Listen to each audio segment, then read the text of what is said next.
a decorated war hero disguised as a janitor received the most unexpected salute of her life. But what nobody expected was that this single moment would expose a conspiracy that reached the highest levels of military command and corporate greed. Meet Lieutenant Colonel Isabella Rodriguez, a woman who sacrificed everything for her country, only to have her country turn its back on her.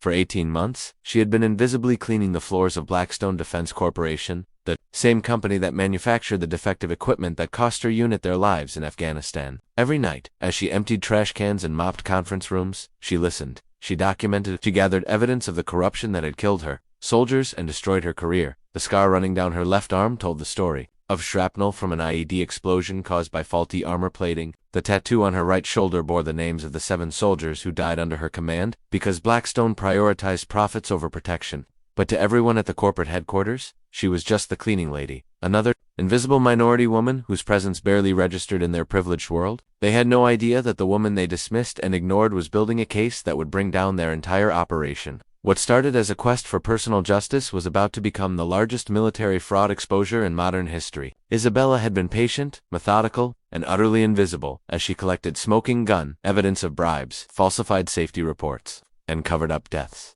This isn't just a story about one woman's fight for justice, it's about how the most powerful people in defense contracting systematically betrayed the very soldiers they claimed to protect. If you believe that heroes deserve recognition and criminals deserve punishment, like this video right now. Comment justice for heroes if you're ready to see corruption exposed. Subscribe because what you're about to discover will restore your faith in the power of truth. The documents Isabella uncovered revealed a conspiracy worth over $200 million in fraudulent contracts. Audio recordings captured executives laughing about acceptable casualty rates, while drinking champagne purchased with blood money. But for this decorated veteran to get justice, she would need to risk everything one final time. This story will shatter your assumptions about power, honor, and the price of speaking truth to corruption. But to understand how a war hero ended up disguised as a janitor, and why her tattoo held the key to everything, we need to start from the beginning of her impossible journey. Lieutenant Colonel Isabella Rodriguez wasn't born into privilege. She earned every rank through blood, sweat, and unwavering dedication to protecting others. Growing up in East Los Angeles as the daughter of immigrant parents, she knew that her path to respect would be twice as hard and require 3 times the effort. Her father worked double shifts at a factory while her mother cleaned office buildings at night, both sacrificing everything so Isabella could attend college and pursue her dream of military service. At the military academy, Isabella faced constant discrimination. Classmates questioned whether a Latina from the barrio belonged among America's future military leaders. She responded by graduating top of her class in tactical operations and earning the Distinguished Cadet Award. Her superiors noted her exceptional ability to connect with soldiers from all backgrounds and her innovative approaches to battlefield strategy. In Afghanistan, Captain Rodriguez led Alpha Company through some of the most dangerous missions in Kandahar province. Her tactical brilliance and genuine care for her soldiers earned fierce loyalty from her unit. She always insisted on the best equipment for her troops, constantly filing reports demanding proper armor, reliable communication systems, and quality weapons. Her men called her Mama Bear because she fought harder for their safety than their own mothers. The promotion to lieutenant colonel came after she successfully coordinated a rescue operation that saved 32 civilians from a Taliban stronghold. Military command praised her leadership and strategic thinking. Defense contractors courted her with job offers. Impressed by her reputation and influence within procurement decisions, Isabella always declined, insisting her duty was to serve soldiers, not corporate profits. But her integrity would soon make her dangerous enemies. Her detailed reports about equipment failures were becoming too frequent, too specific, and too costly for certain defense contractors. Blackstone Defense Corporation had particularly noticed Lieutenant Colonel Rodriguez's persistent complaints about their armor plating systems. Their internal emails, which Isabella would later discover, referred to her as the problem officer who asks too many questions. The trap was already being set. Corporate executives and corrupted military officials began planning how to silence the decorated officer who threatened their profitable arrangement. They needed Isabella Rodriguez neutralized before her influence could damage their billion-dollar contracts. Her final mission briefing contained equipment specifications that she had repeatedly flagged as inadequate. Despite her written objections, Command ordered Alpha Company to proceed with the operation using Blackstone's controversial new armor system. Isabella's instincts screamed danger, but direct orders left no room for argument.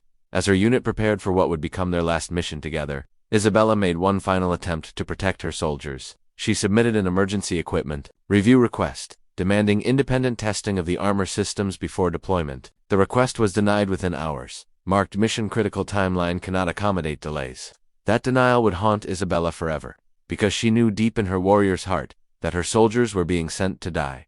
The conspiracy against Lieutenant Colonel Rodriguez originated in the mahogany-paneled boardroom of Blackstone Defense Corporation, where CEO Harrison Blackwood III presided over a legacy built on government contracts and military connections, spanning 3 generations. Blackwood, a man who had never served a day in uniform, viewed soldiers as statistics in his profit margins rather than human beings worthy of protection. Seated around the polished conference table were the architects of corruption: Chief Operating Officer Victoria Sterling, a former Pentagon procurement officer who had seamlessly transitioned from awarding contracts to receiving them; General Robert Hawthorne, a decorated veteran who had sold his honor for a 7-figure consulting position; and legal counsel Edmund Price, whose specialty was making criminal negligence disappear behind corporate immunity clauses. The emergency meeting had been called because Lieutenant Colonel Rodriguez's equipment failure reports were jeopardizing Blackstone's most lucrative contract renewal. Her documented complaints about armor plating defects threatened to expose the systematic corner-cutting that had inflated their profits by 40% over 2 years. Internal testing had revealed that their military-grade protection failed catastrophically under combat conditions.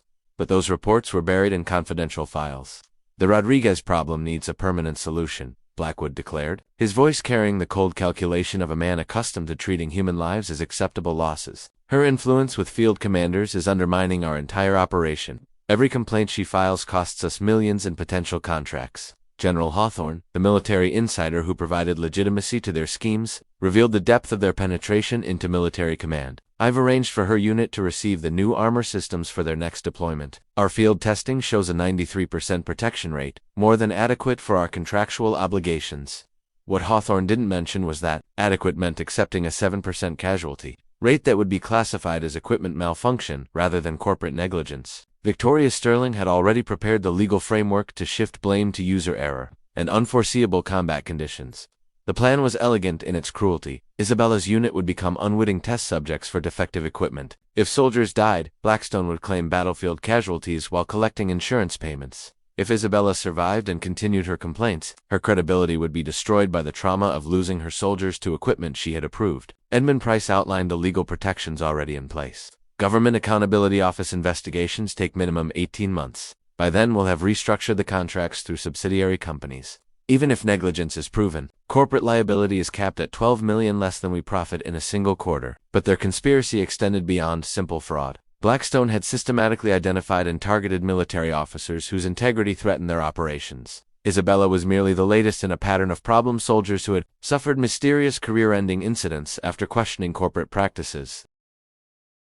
The meeting concluded with assignments. Hawthorne would ensure Isabella's unit received the defective equipment, Sterling would prepare the cover-up documentation, and Price would draft the legal responses to anticipated investigations. Black's final instruction revealed the depth of their moral bankruptcy. Gentlemen, patriotism is profitable only when it's convenient. Lieutenant Colonel Rodriguez has chosen to make herself inconvenient. As the conspirators shook hands and scheduled their next meeting, none of them imagined that their acceptable losses would include a decorated war hero who would survive their betrayal and dedicate her life to exposing their crimes. October 15, 2019. Kandahar Province, Afghanistan. Alpha Company's convoy rolled through the hostile terrain carrying what Lieutenant Colonel Isabella Rodriguez knew was compromised equipment. The Blackstone armor plating felt different, lighter, thinner than previous shipments. Her experienced hands had detected the difference immediately during pre-mission inspection, but her written concerns had been dismissed as perfectionist paranoia by command. The IED explosion came at 0847 hours, precisely where Isabella's intelligence had predicted enemy activity. The blast should have been survivable with proper armor protection.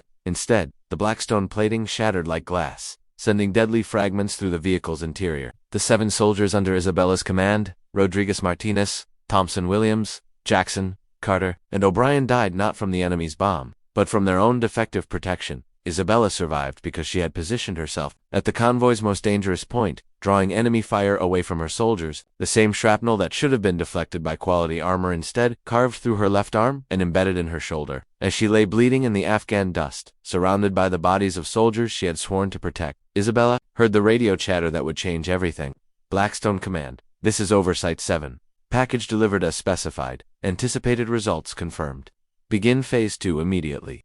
The voice belonged to someone she recognized, General Hawthorne, the decorated veteran whose tactical advice she had once respected, but he wasn't coordinating a rescue mission. He was reporting mission success to corporate headquarters. Through her combat radio's encrypted channel. Isabella listened in horrified silence as Hawthorne coordinated the cover-up and real-time casualty reports will indicate enemy action exceeded anticipated parameters, equipment performed within acceptable tolerances given extreme battlefield conditions, recommend standard investigation protocols with emphasis on tactical errors rather than equipment failure. The medic who reached Isabella's position was Sergeant Miguel Santos, a field medic whose loyalty to his officers was absolute. As he treated her wounds, Isabella whispered the radio frequencies she had intercepted. Santos, understanding the implications immediately, began his own covert documentation of the crime scene. His field report would officially state equipment malfunction, but his personal photographs captured evidence of the armor's catastrophic failure patterns.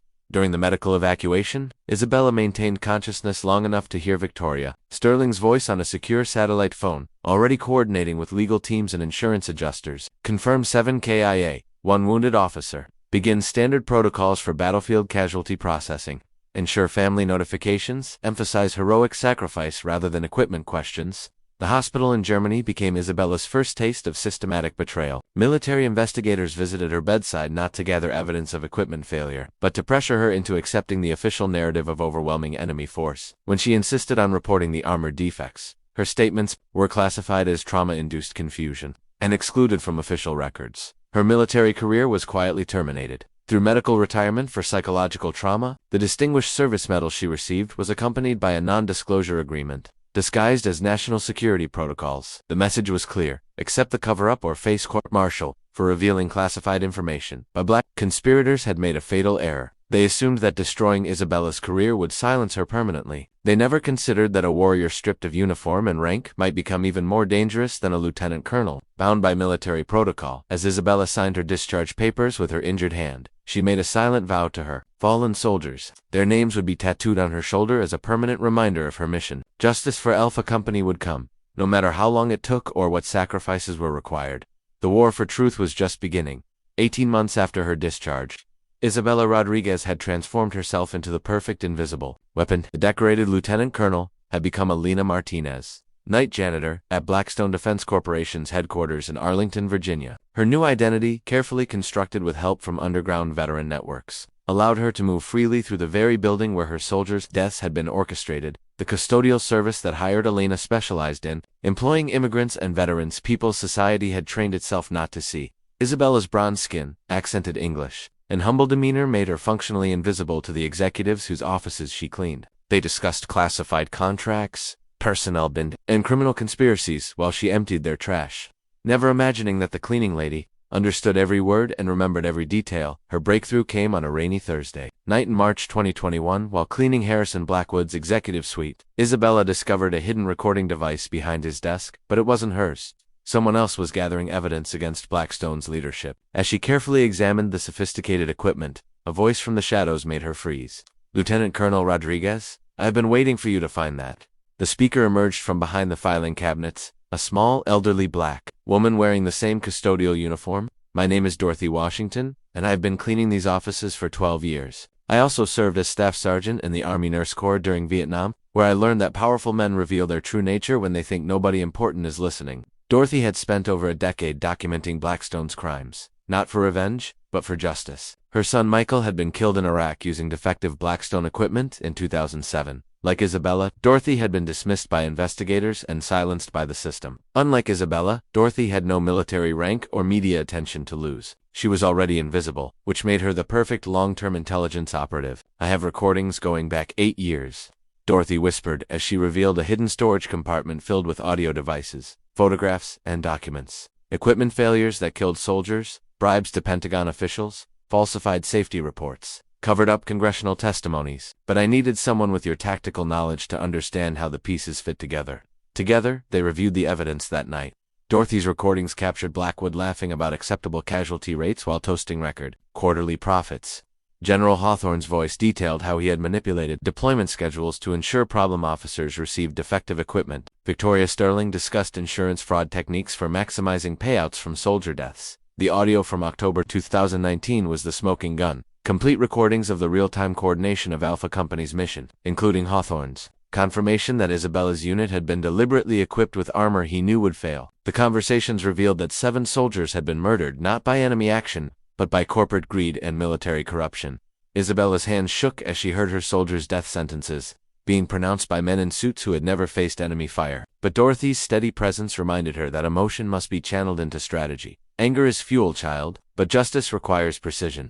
Dorothy had already identified their greatest advantage: Blackstone's arrogance. The executives had become so comfortable with their immunity that they continued discussing new crimes in the very offices where evidence was being gathered. Recent recordings revealed plans to eliminate congressional investigators who were getting too close to the truth. As dawn approached, Isabella understood that she was no longer fighting alone. Dorothy Washington, the invisible janitor whom executives ignored, had become the most dangerous intelligence operative in Washington. Together, they represented something Blackstone had never faced: patient, methodical, absolutely determined pursuit of justice by people with nothing left to lose. The plan began forming immediately. They would continue gathering evidence while preparing for the moment when their revelations would destroy the conspiracy that had murdered American soldiers for profit.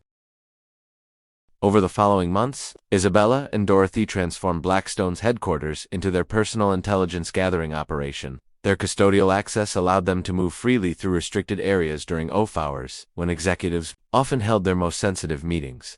Dorothy's 12 years of experience had taught her every hidden camera location, every blind spot, and every executive's personal routine. Their most valuable discovery came from Harrison Black's private safe, which Dorothy had learned to access years earlier. Inside were handwritten notes detailing bribes to Pentagon officials, including a $2.3 million payment to General Hawthorne for procurement consultation services. The documents revealed that Hawthorne had been on Blackstone's payroll for 3 years before Isabella's unit was deployed with defective equipment. Isabella's military intelligence training proved invaluable in analyzing the corporate structure. She mapped the conspiracy's hierarchy, identifying 17 military officers and 43 corporate executives involved in the fraud network. The operation extended far beyond Alpha Company. Blackstone had systematically provided equipment to units whose commanders questioned their practices, resulting in over 200 soldier deaths across multiple theaters. Their most damning evidence came from Victoria Sterling's office computer, which Dorothy accessed using passwords she had observed during late-night cleaning sessions. Encrypted files revealed Project Acceptable Loss,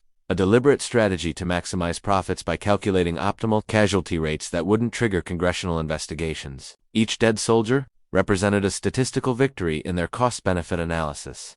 The breakthrough moment came when Isabella discovered that Blackstone was planning to eliminate Senator Patricia Coleman, the Armed Services Committee member who had been investigating defense contractor fraud. Recorded conversations revealed that Hawthorne would arrange for Coleman's military escort to suffer mechanical failure during her upcoming overseas fact-finding mission, using the same sabotage techniques that had killed Alpha Company. Dorothy's recording equipment captured Edmund Price detailing the assassination plan. Senator Coleman's aircraft maintenance is contracted through our subsidiary. Engine failure over the Mediterranean will appear completely accidental. Her investigation dies with her, and we maintain plausible deniability through 3 layers of corporate separation. Isabella realized they were no longer just seeking justice for past crimes, they were trying to prevent future murders. The conspiracy had evolved from fraud to assassination, and only their evidence could stop it. But they faced a critical problem: revealing their intelligence would expose their identities and end their access to ongoing crimes. Their solution came from an unexpected source.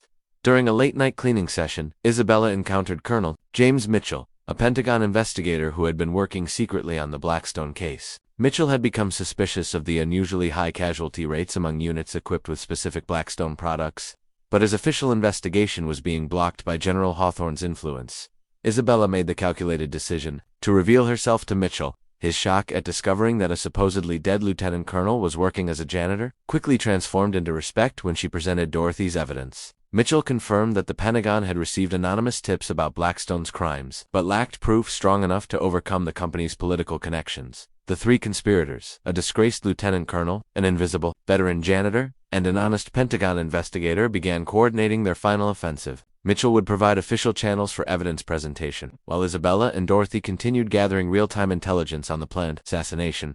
But their activities hadn't gone completely unnoticed. Edmund Price's security review had identified irregular custodial patterns in executive areas. Victoria Sterling had noticed that sensitive documents seemed to have been photographed based on subtle positioning changes. Harrison Blackwood was becoming paranoid about information leaks. Ordering comprehensive security sweeps, the countdown had begun. Isabella and Dorothy had perhaps days before their cover was blown, and Senator Coleman's assassination was scheduled for the following week. Everything they had worked for, justice for their fallen soldiers, protection for future victims, and exposure of the conspiracy, depended on executing their plan before Blackstone discovered their true identities. The plan crystallized during a tense meeting in Colonel Mitchell's secure Pentagon office. Isabella spread Dorothy's evidence across the conference table like a general planning a decisive battle. Audio recordings, financial documents, sabotage blueprints, and assassination plots. The scope of Blackstone's crimes demanded a coordinated strike that would expose everything simultaneously while protecting Senator Coleman from the planned murder. Mitchell revealed that he had been building parallel cases against other defense contractors, but Blackstone's political connections made them untouchable through normal channels. "We need irrefutable public exposure," he explained. "Something so overwhelming that even their congressional allies can't provide cover." Isabella's tactical mind immediately grasped the solution. They would turn Blackstone's own arrogance against them. The strategy required perfect timing. Senator Coleman's overseas trip was scheduled for Friday. Blackstone's quarterly board meeting was Thursday. Dorothy's intelligence revealed that the board meeting would include a celebration of operational efficiency improvements, corporate doublespeak for the profits generated by soldier deaths. The executives would be gathered in one location, discussing their crimes on record, while evidence of the assassination plot could be presented to authorities. Isabella's role was the most dangerous. She would attend the board meeting disguised as part of the catering staff, carrying Dorothy's recording equipment and a live video feed to Colonel Mitchell's Pentagon office. Meanwhile, Dorothy would coordinate with Mitchell to simultaneously deliver evidence packages to the FBI, congressional investigators, and media outlets. The timing had to be perfect. Any delay would allow Blackstone to destroy evidence or eliminate witnesses. Their preparation revealed the depth of Blackstone's paranoia.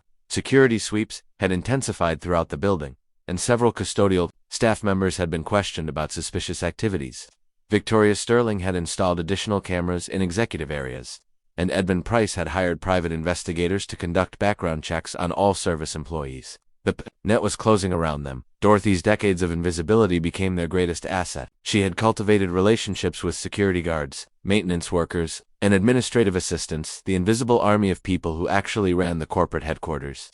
When she quietly asked for favors, people responded without questioning her motives. A security guard would experience convenient system malfunctions during critical moments. A maintenance worker would provide access codes for restricted areas. An administrative assistant would ensure that catering schedules aligned with Isabella's infiltration plan. The most critical element was protecting Senator Coleman. Without revealing their intelligence sources, Mitchell arranged for routine security upgrades to her military transport, including mechanics he personally trusted to inspect the aircraft. If Isabella's evidence was accurate, they would find sabotage devices that would confirm the assassination plot while providing grounds for immediate arrests. Isabella spent her final nights as Elena Martinez memorizing Blackstone's headquarters layout with military precision. Every camera angle, every exit route, every security checkpoint was mapped and timed. Dorothy had provided detailed profiles of board members, their seating arrangements, and their usual discussion topics. Isabella would have one opportunity to record conversations that would end the conspiracy forever, but Blackstone was preparing their own counterstrike. Edmund Price's investigation had identified Elena Martinez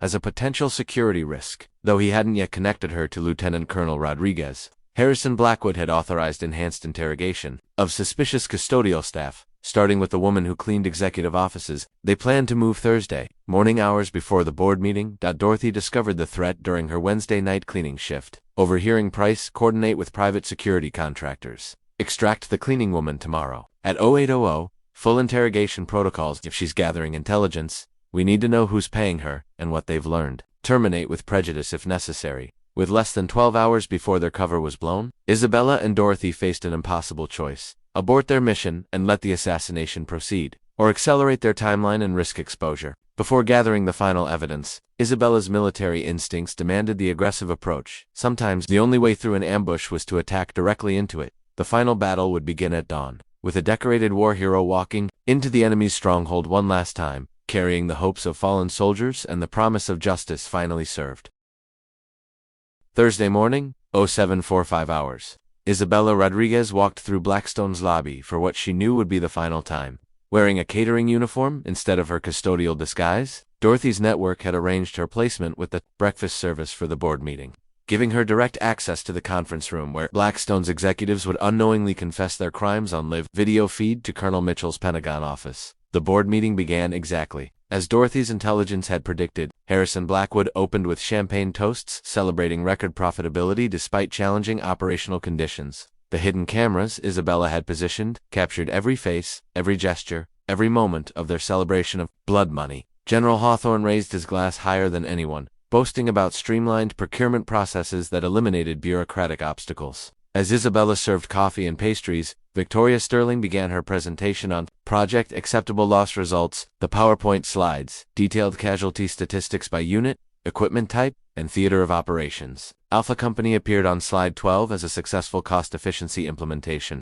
7 soldiers reduced to a percentage point in Blackstone's profit margins. Lieutenant Colonel Rodriguez's unit provided valuable data on armor performance under extreme conditions, Sterling announced.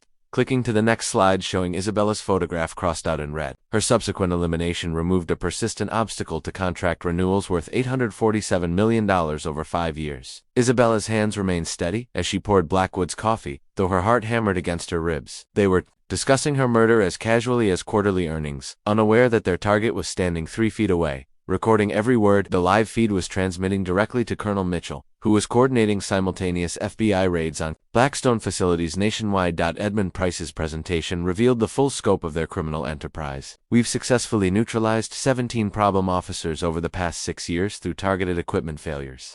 Congressional investigations average 18 months, providing sufficient time for evidence, destruction, and witness elimination. Our legal liability remains minimal due to corporate immunity protections and strategic political contributions. The assassination plot against Senator Coleman was discussed with the same casual brutality. General Hawthorne confirmed that her aircraft's maintenance had been compromised through their subsidiary company. Engine failure will occur approximately 40 minutes into her Mediterranean flight. Wreckage recovery in international waters will be impossible, eliminating forensic evidence of sabotage. Isabella knew the moment had come. Senator Coleman's flight was scheduled for 1400 hours, less than 5 hours away. Every second of delay increased the risk that their assassination would succeed. She activated the final recording device and stepped forward into the center of the conference room. "Gentlemen, I believe you're discussing my murder."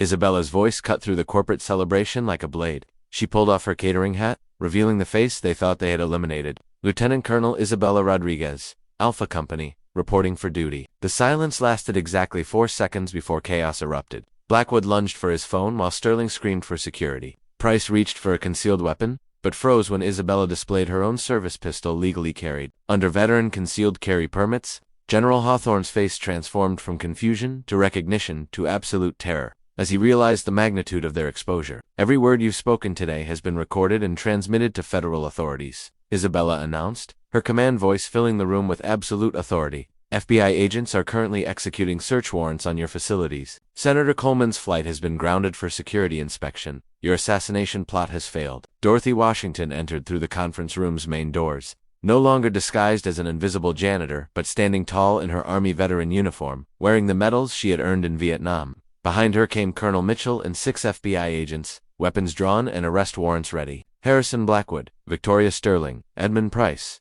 and General Robert Hawthorne. Mitchell announced, "You are under arrest for conspiracy to commit murder, fraud against the United States government, and treason. Your crimes have resulted in the deaths of over 200 American soldiers." As handcuffs clicked into place, Isabella removed her shirt to reveal the tattoo on her right shoulder, 7 names. Surrounded by combat ribbons and the Alpha Company insignia, these soldiers died because you chose profits over protection. Today, they finally received justice. The conspiracy that had seemed untouchable for decades crumbled in less than 20 minutes. Brought down by 2 women, society had trained itself not to see. 6 months after the arrests, the Blackstone conspiracy trials dominated national headlines as the largest military fraud prosecution in American history. Isabella Rodriguez, no longer hiding behind false identities, testified as the prosecution's star witness, her every word carrying the weight of decorated military service and undeniable evidence. Dorothy Washington, honored as a hero of military intelligence, provided 8 years of meticulously documented crimes that prosecutors called the most comprehensive corporate espionage operation ever conducted by a private citizen. Harrison Blackwood received life imprisonment without parole for treason and conspiracy to commit murder. His final words to the court revealed the depth of his moral bankruptcy. "We were protecting American interests through efficient resource allocation." The judge's response became legendary. "You were murdering American soldiers for money." "Mr. Blackwood, there is no efficiency in evil." Victoria Sterling was sentenced to 45 years for fraud and accessory to murder. Her attempted plea bargain, offering to reveal other defense contractor conspiracies in exchange for reduced sentencing, was rejected when investigators discovered she had already destroyed evidence of similar crimes at competing companies. Edmund Price received 35 years, though his cooperation in exposing assassination plots against 3 other congressional investigators prevented a life sentence. General Robert Hawthorne's court-martial drew unprecedented military attention. The decorated veteran who had sold his honor for corporate profits was stripped of all ranks, medals, and military benefits before receiving a dishonorable discharge and 40 years in federal prison. His former soldiers, who had once respected his leadership, submitted victim impact statements describing their shame at having served under a traitor. The financial justice was equally devastating. Blackstone Defense Corporation was dissolved, its assets seized to establish a compensation fund for victims' families. Each family of soldiers killed by defective equipment received $2.4 million, while wounded veterans like Isabella received medical care and disability compensation. The corporate headquarters building was converted into the Alpha Company Memorial Center for Military Ethics, ensuring that the site of conspiracy would become a monument to integrity. Isabella's reinstatement to lieutenant colonel rank with full honors restoration became a symbol of military justice prevailing over corporate corruption. The Army offered her promotion to full colonel and command of procurement oversight operations, but Isabella chose a different path. She established the Rodriguez-Washington Foundation for Military Accountability, partnering with Dorothy to investigate defense contractor fraud worldwide. Dorothy Washington received the Presidential Medal of Freedom for her intelligence operations, becoming the first custodial worker in American history to receive the nation's highest civilian honor. Her acceptance speech moved the nation. I cleaned offices for 12 years, but I was really gathering evidence for fallen soldiers who couldn't speak for themselves. Every night I emptied trash cans. I was emptying the lies of powerful men who thought nobody was watching. The ripple effects extended far beyond individual punishments. Congressional hearings, led by Senator Coleman, whose life had been saved by Isabella's evidence, resulted in comprehensive defense procurement reforms. The Rodriguez-Washington Act mandated independent testing of all military equipment, whistleblower protections for soldiers reporting defects, and civilian oversight of contractor relationships. 23 other defense companies voluntarily submitted to government audits rather than face similar investigations. 12 executives resigned amid internal reviews, and 3 additional companies were found guilty of similar fraud schemes. The message was clear. The era of unchecked corporate exploitation of military contracts had ended. Isabella's soldiers received posthumous honors at Arlington National Cemetery, where a memorial wall now bears their names alongside hundreds of other troops killed by contractor negligence. The inscription reads, "They died serving their country. They are remembered by those who served justice." But perhaps the most meaningful transformation occurred in Isabella herself. The warrior who had lost everything, rank, career, identity, in pursuit of justice, had gained something far more valuable: the knowledge that her soldiers' deaths had not been in vain. Their sacrifice had exposed a conspiracy that would never again threaten American troops. As Isabella stood before the Alpha Company Memorial on the 2nd anniversary of their deaths, she saluted 7 names carved in marble, and whispered words that echoed across the nation: mission accomplished, soldiers, justice served. Today, 3 years after that pivotal moment in Blackstone's boardroom, Lieutenant Colonel Isabella Rodriguez serves as Director of Military Ethics at the Pentagon, overseeing contractor relationships and ensuring that no soldier will ever again die from preventable equipment failures. Dorothy Washington, at 74 years old, travels internationally as a consultant for veteran advocacy organizations, teaching other invisible people how their unique positions can serve justice. The Rodriguez-Washington Foundation has investigated contractor fraud in 12 countries, preventing an estimated 400 soldier deaths through equipment recalls and safety improvements. Their work extends beyond military applications. Construction companies, medical device manufacturers, and transportation contractors now face scrutiny from networks of workers who refuse to remain silent about dangerous practices. Senator Coleman's defense procurement reforms have become the global standard. Adopted by NATO allies and inspiring similar legislation worldwide, the Coleman Protocol requires independent verification of all safety-critical equipment, creating jobs for thousands of military veterans, who now serve as civilian safety inspectors. But the most powerful transformation is in how we see the people around us. Isabella's story shattered the illusion that heroism only exists in uniform, that justice only comes from courtrooms, and that power only belongs to those with titles and corner offices. Sometimes the most important battles are fought by people society has trained itself not to see: janitors, service workers, the elderly, minorities, and veterans discarded by the systems they once served. Dorothy Washington proved that years of patient intelligence gathering could accomplish what decades of official investigations had failed to achieve. Isabella Rodriguez demonstrated that losing everything, rank, career, identity, sometimes creates the freedom necessary to fight for what truly matters. Together, they remind us that justice delayed is not justice denied when the right people refuse to surrender. This story challenges every assumption about power, privilege, and the potential for ordinary people to achieve extraordinary justice. It proves that the most dangerous enemies of corruption are not prosecutors or investigators, but invisible warriors with nothing left to lose and everything to fight for. If this story moved you, you have a responsibility that extends beyond this moment. You are among the 3% of viewers who watched until the end, which means you understand something most people never discover: that real heroes often work in shadows, that justice requires patience, and that the most powerful weapon against evil is the refusal to remain silent. Common heroes come in all forms. If you now see service workers, veterans, and elderly people differently, your comment joins a community of people who recognize that heroism exists everywhere, waiting for the right moment to emerge. By subscribing to this channel, you're not just accessing more stories, you're supporting the documentation of real people who fought impossible battles and won through persistence, intelligence, and moral courage. These are the stories that mainstream media ignores, that history books forget, but that define the true character of human resilience. Share this video because someone in your life needs to understand that their current struggles might be preparing them for their greatest victory. Someone needs to learn that being underestimated, overlooked, or dismissed can become their most powerful advantage. The most dangerous person in any room is the one everyone believes has nothing to lose, because they're the only one with everything to fight for. Lieutenant Colonel Isabella Rodriguez, speaking to new military ethics graduates: remember that truth, because you never know when you might become the invisible hero someone desperately needs.